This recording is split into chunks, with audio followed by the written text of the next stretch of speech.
Harvest time for Wisconsin farmers, and this summer's rain means they're in quite the rush to get everything done. So don't be surprised if you see more farming equipment than usual this time of year.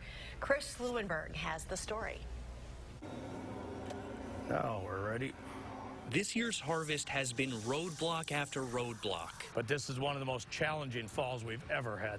We've never had this kind of water issues and stuff out there. And the crop is good, but we got to get it off the fields yet. To David Smithback, it seems like the hardships won't slow their roll. The biggest challenge of the year is transporting down the road, getting to where we need to be.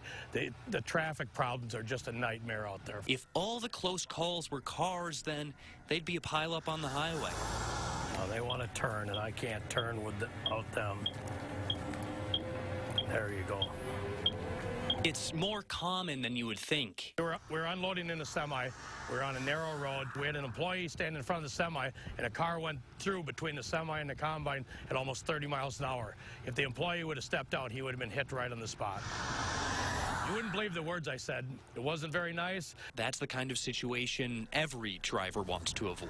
They know they're in a big piece of equipment. They know they're not moving fast. So they're trying to take every precaution that they can. So for the farmer, making your ride safer means their lives are a whole lot easier. When piles of cars line up behind them, they do try to move over, but they're only going to do that when it's safe. To Smithback, the problem of sharing the road with farm equipment is simply a two-way street. You're in a bad spot as well as the guy driving that equipment, no matter what. And if you give him an opportunity, he'll help you. If you don't give him an opportunity, you're both going to be in trouble.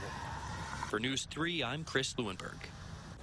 One of the big things to remember during harvest, never pass equipment in a no-passing zone. Also watch for all signals from the farmers and give them time to turn before you try and pass.